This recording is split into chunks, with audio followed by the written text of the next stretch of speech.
Well, down to the wire here, the last speaker of the day. Thank you all so much for being here. And it's interesting how, I think Gerhard said it earlier, we all have overcome diversity. We've all had things in our lives. We've all had to change our mindset in order to be good leaders, in order to be good salespeople, in order to be good parents, and just to be good people. We have to change our mindset. But I want you to think about, what are your destructive mindsets? We all have them. Think about it. What do you go back to? What's your default destructive mindset that you go back to? Our next speaker will discuss what he calls the 7 self-destructive mindsets and why these mindsets plague our salespeople and us, right? And what we can do about it. How does he know? Well, he's dealt with a few of these destructive mindsets himself. But I'll let him tell you about that. Please welcome Matthew Pollard. Thanks very much. That was a wonderful welcome for somebody from all the way on the other side of the world, another person from Australia. So I'm going to do my best to live up to that warm welcome. And I'm going to start by telling you a little bit about Wendy. So I'm just going to grab the pointer from over here. So Wendy was a CEO of a company called the Beijing Language Academy. And predominantly her focus was teaching people Mandarin. And for the longest time, her business had been prospering. And then all of a sudden, so many entrants had started to come into Los Angeles where her business was located. And they wanted to start their businesses there. People coming directly from China, other people coming from other states of the US. And they were willing to cut their prices to the absolute bone just so that they could get their first customers. And what Wendy started to notice was all of a sudden she was starting to lose some of the people she was teaching Mandarin to, some adults, some children, because she was constantly fighting about the fact that she was worth the extra money because she was charging more. Now, I'm sure that a lot of businesses, a lot of the people out, a lot of you guys have probably tried to get your first customers in the past, and you're willing to cut prices a little bit at the start. So many people were doing this to Wendy that she was struggling to get $50 to $80 an hour.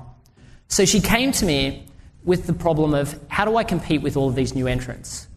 And my response to Wendy was that I don't want to teach you how to compete with these new entrants. I want to teach you how to avoid the battle altogether. So with Wendy, what we noticed was that while she taught a lot of children and a lot of adults, there were 2 clients in particular that she helped, more specifically with a few additional things. The first one was that she helped executives that were being relocated over to China understand the concept of galaxy. Now, galaxy to us might mean things that happen in outer space. But in China, a direct comparison would be our version of rapport. However, the concept of galaxy in China is a building of a relationship over a long period of time. See, in China, they want to go out to dinner with you 5, 6, 7 times. They want to know all about your family before they even want to speak business with you at all. They'll probably want to see you drunk over karaoke just to see what kind of person you are. This is what happens in China.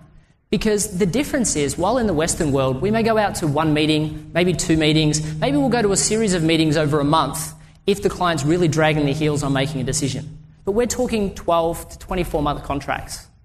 In China, they're talking 50 to 100-year deals. This is longer than a lot of people's lifetimes.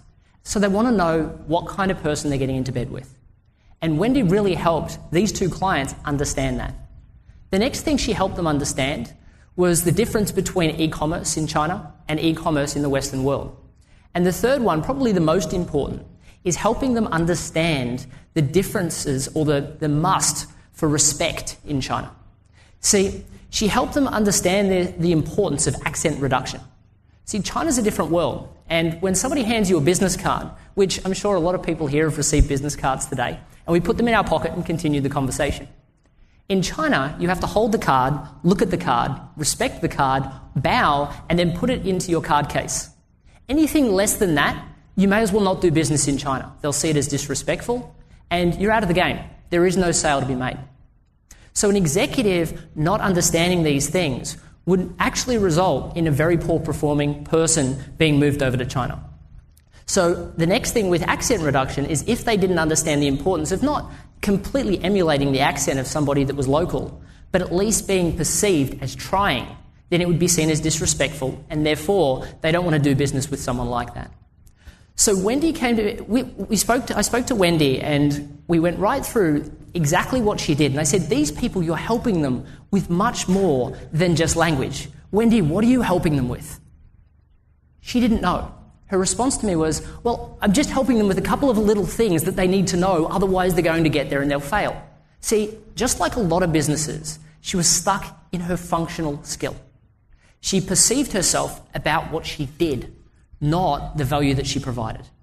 I said, Wendy, is it fair to assume that as a result of working with these two executives, you're helping them become more successful in China? And she said to me, you know what, that's exactly what I do.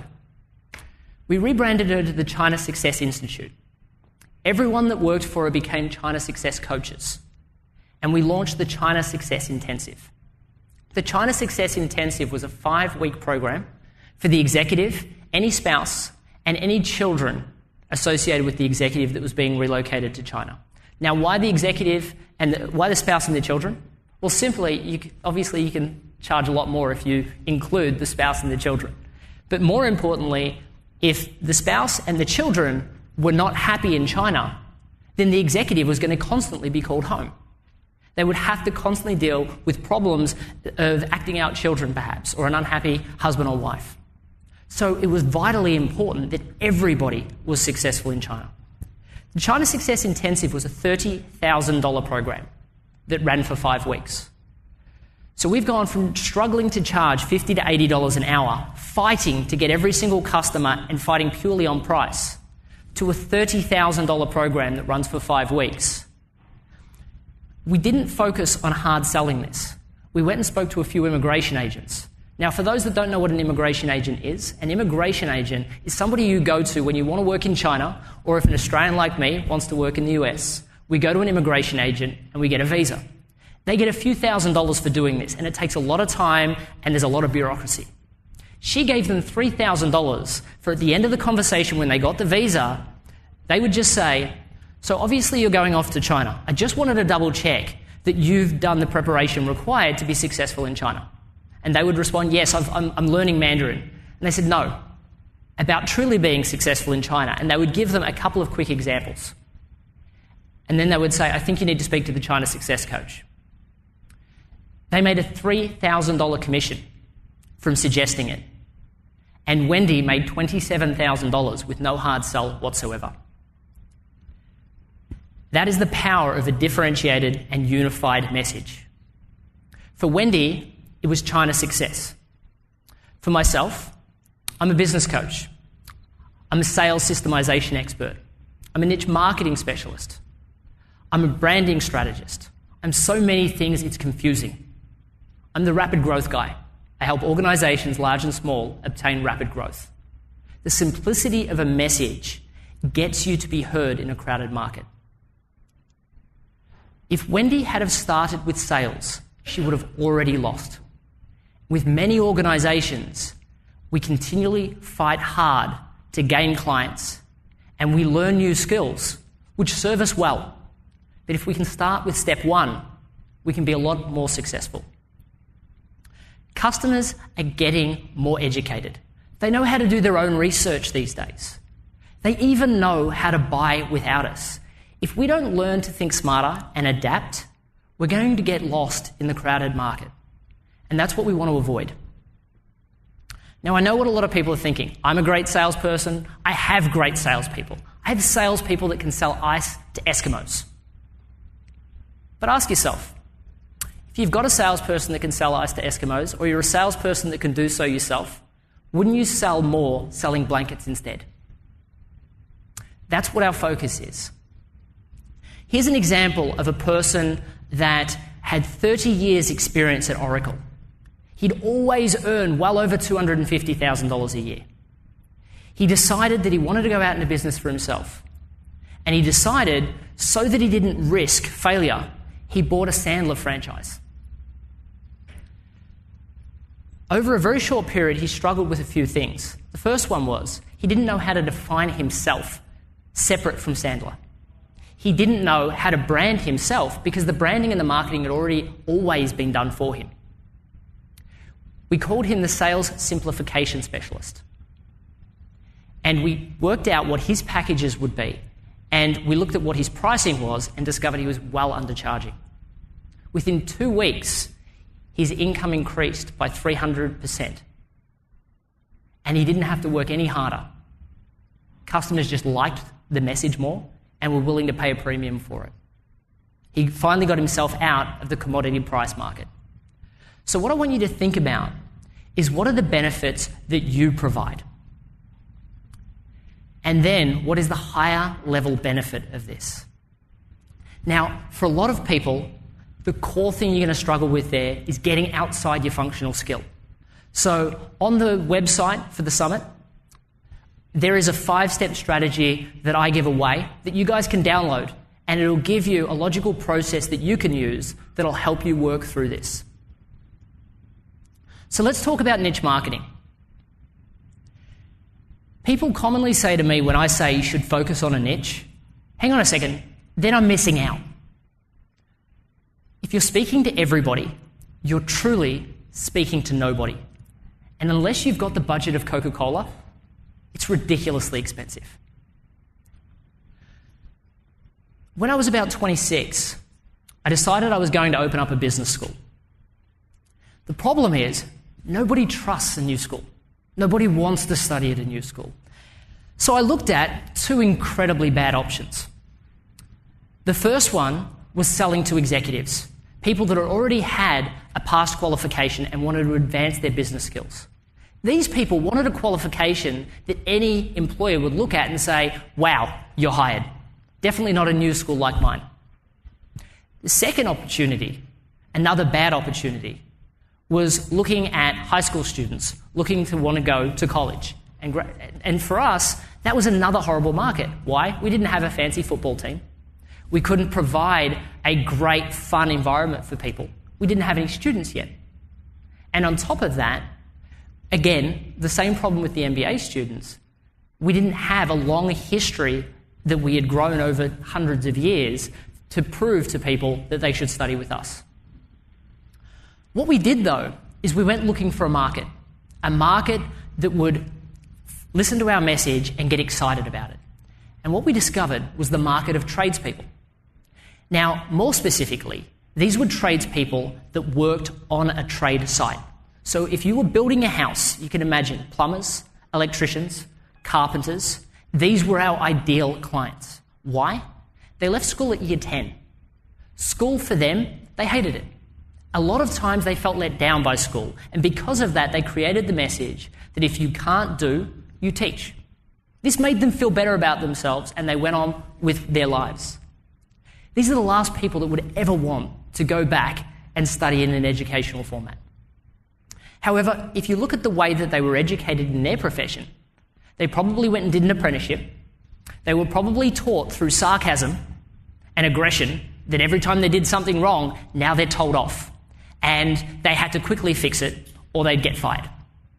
They didn't enjoy the way they learned. They also, over a period of time, got better and better at what they did and then looked around and realised that everybody around them, not as good as they were, was getting paid exactly the same. So they went out to business for themselves. Then they started hiring people. And of course, they taught their staff members the same as they were taught, through sarcasm and through aggression.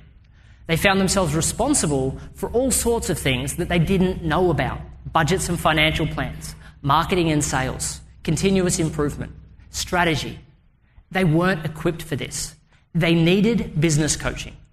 The problem was they didn't have the money to afford business coaching. Their businesses weren't doing well. In a lot of cases, they were earning less than what they used to earn when they were an employee. So they wanted business coaching, they couldn't afford it. The message that we came up with was business coaching at a price you can afford. Our school operated like a mastermind group. Every educator was a business coach and was actively out charging business coach rates. Every person that was part of the group A, came to the course because they wanted to learn, and B, it was going to give them the ability to network because there were 20 other people just like them that was in the program. 3,500 students in 3 years.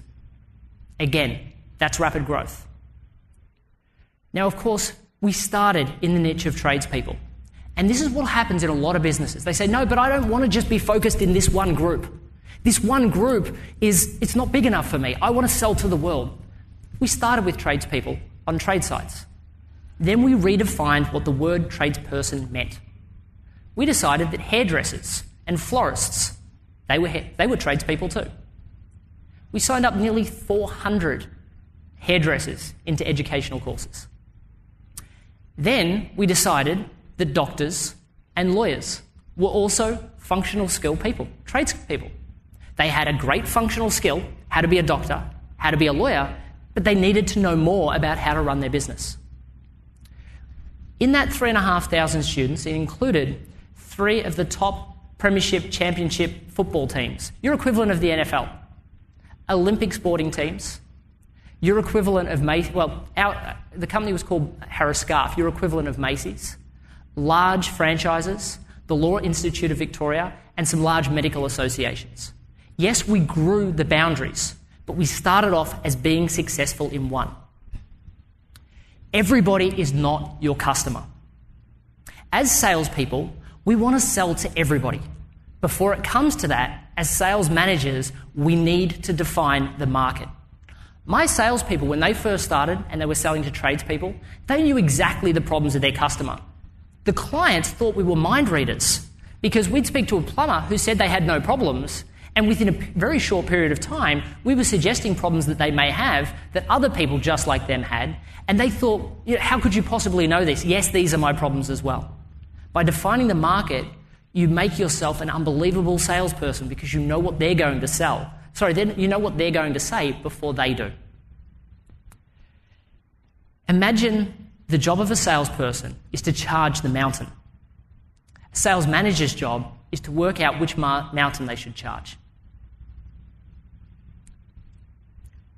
So what you need to think about here is, what is your unified message? What is it that differentiates you? And then which unmet need in the market of the clientele that you can help is currently unmet? That is your rapid growth That is the rapid growth place you want to start. So let's talk about sales systemization. Now, looking at me now, most people would probably assume that I was a natural-born salesperson. Perhaps it's easy to assume that anyone that can feel comfortable getting up on stage and talking in front of a group of people must be a natural extrovert. I'm incredibly introverted. When I was in late high school, I had a reading speed of a 6th grader. I had no idea what I wanted to do with my life. And luckily enough, I survived high school. But what I did know is that I needed a year off before I looked at university. What I thought I'd do is I'd hide away inside a real estate agent's office. In the back office, just doing small duties. Please no one notice me, I need a year to rest. Luckily or unluckily, fate had its way, and 4 weeks before Christmas, the company closed down. I had to go and find a job very, very quickly. I didn't come from a very rich family, so I had to work it out. Unlike America, Australia tends to close down from the 20th of December to the 15th of January. So there is no way to get a job at that time, unless you want to take on commission-only sales. I was an introvert. I struggled to talk to my own friends. To give you an example, this was me at 19. That's my sister's wedding. Now, as a brother, I should say that my girlfriend's in the room, so everyone, that was my sister's wedding. Sometimes I forget to say it. At 19, the one thing as a brother that you want to do is you want to be there for your sister. To have that face when I was there for a photographer for her wedding was horrible for me. But that was what I had to deal with. Every time I went into a door and was learning to sell, I knew that they were judging me on A, the fact that I didn't know what to say, and B, the way I looked. The job that I took was selling telecommunications door to door. It took me 93 doors to make my first sale. Now, it was mentioned before that nobody really gets much sales training. I had 5 days of product training. I knew the call rates better than anyone on the planet. I had no idea how to sell. No one taught me. 93 doors of rejection. 93 doors of being told no. 93 doors of wondering what the hell I was doing. On my 93rd door, I finally made a sale. And I remember I was so excited. I'd made about $70. And all of a sudden, things were looking great. Until it occurred to me, I've got to do this again tomorrow. The thought terrified me. I had to find an option. And for me, picking up a Brian Tracy book or a Zig Ziglar book wasn't going to work. I had a reading speed of a 6th grader. It would have taken me 6 months to get through it. For me, the answer was on YouTube. Believe it or not, there's more than just cat videos on YouTube. So I started with learning rapport. Then I worked out qualification questions. Then asking questions to find out what my benefits of my product, how I could link what they needed to the benefits of my product. And on it went for about 6 weeks. Continually learning every night, continually trying new things, seeing what worked, seeing what didn't work. 6 weeks later, I was outselling the best salesperson in the nation for the largest sales and marketing company in the Southern Hemisphere. I got promoted about 7 times in 12 months. And continually, as I got promoted, my pay rate went down and I got more money for everyone else that was selling. Every time I got my pay rate up to a point where I was happy, I got promoted and I had to start again. I went, you know what? I need to go and start it for myself. So I decided I was going to open up a phone shop. Problem was, market was ridiculously saturated. Not only was it saturated, everybody was competing on price. And I decided that was my advantage.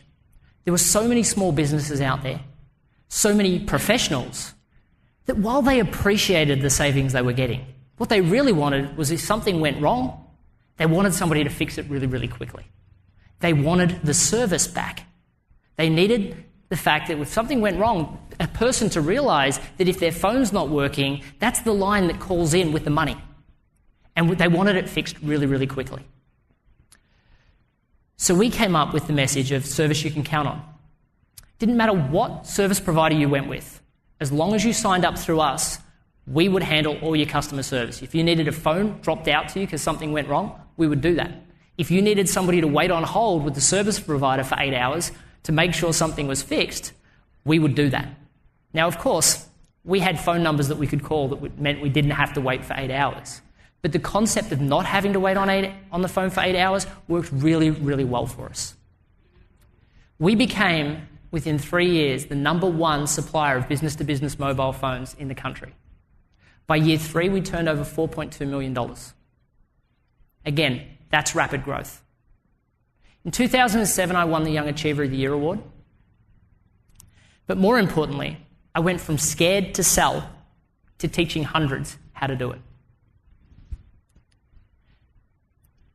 Now, I know what you're thinking. Sure, you can learn a lot of things on YouTube. Sure, perhaps you may even be a believer that you don't have to have the gift of the gab, you can actually learn it. But on YouTube, let's look at another case study. I want to introduce you to Nate Boyer. Nate Boyer was a Green Beret. When he left the military, he made a decision. He was going back to school, and he wanted to do something he'd never done before. He was going to play football. He walked onto the field at UT, and he made the team.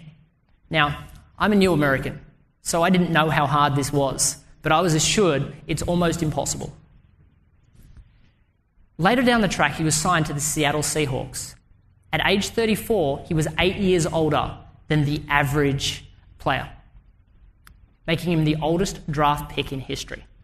When he was asked how he learned to snap the football as successfully as he did, that was his key skill, an ability that most people would assume natural. This was his answer. He learned on YouTube and Google. But I'm not here to teach you how to sell. Most people here probably know it and probably advise people on how to sell on a daily basis. What I am here to do is tell you that sales The game of sales has changed. Here's what my primary focus was. Up until just a couple of years ago, if somebody had have asked me what things were most important to drive a business, I would have said exactly what worked with my 5 multi-million-dollar businesses I was responsible for. Cold calling, direct sales reps. Or Gerhard has now assured me that we call them shiny shoes here in the US. This was my focus, and I was really good at it. I was really good at training it. I had, in every business that I had, 20 to 30 call center operators. And when the industry average for telecommunications was 3 to 4 appointments a day, my guys were doing 7 to 8. When the industry average for education was 1 to 2 appointments a day, my people were doing 5 to 6 appointments a day. I was completely focused on sales scripting. And if you hop on entrepreneur.com, you'll see articles I've written absolutely talking about the fact that it is the thing that you need to do. And I don't want to tell you that you shouldn't do that either. Everything I'm about to share with you now, you still need sales scripting. However, this was my strategy. Goals and mindset. Every rapid growth business has to have a starting point of goals and mindset. Differentiated and unified message comes second. Niche market, a willing and wanting audience, third. And then I call it message dissemination. However, here, in my old model, it really is just cold calling and strategic networking. Sales. Website and social media, for me, was an artifact I used to prove that I was still going to be here tomorrow, so you should feel comfortable to give me a big check. It was used like a storefront, a fancy storefront, to show that we were credible, to show that you should feel comfortable to send me money.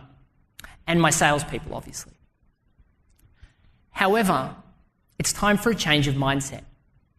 While direct sales is a wonderful resource to get some runs on the board for a new startup business, for long-term customer acquisition, outbound sales is dead.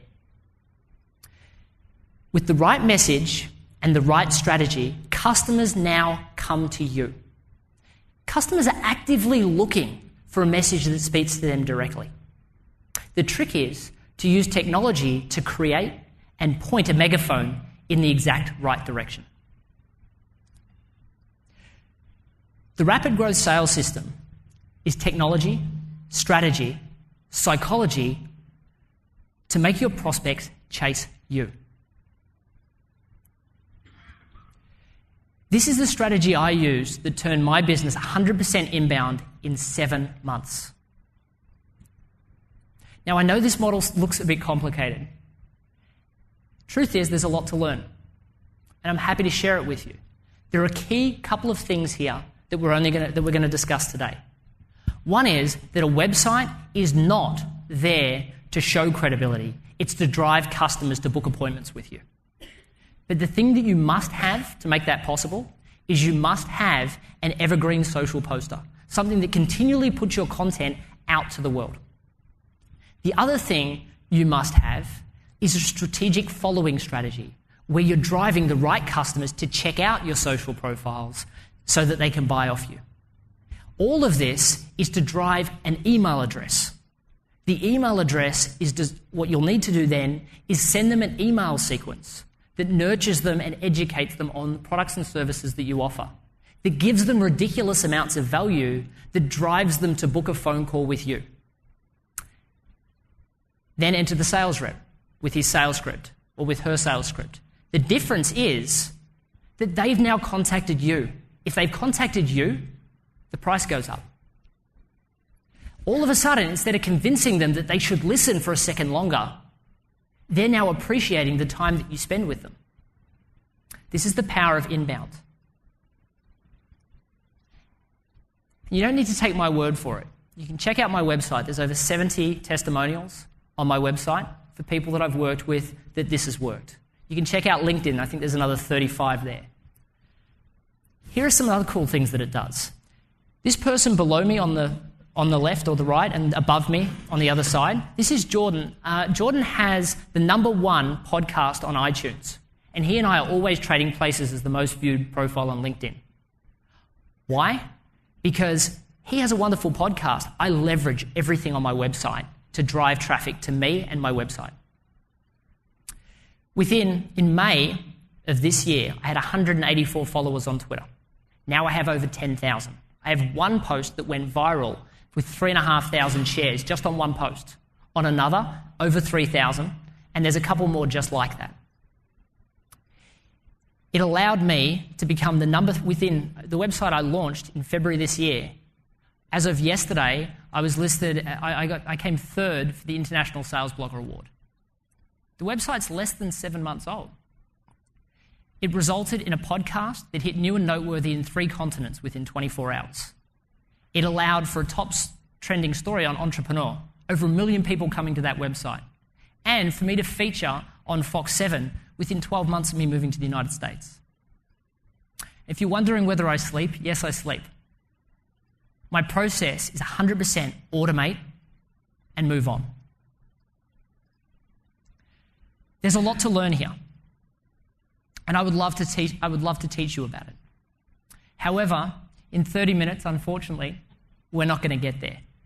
However, Gerhard has been nice enough to suggest that for anybody that is interested, he's going to send out an email and welcome people to a webinar where I will take you through exactly what I do. I won't hold back. I'll share it completely with you.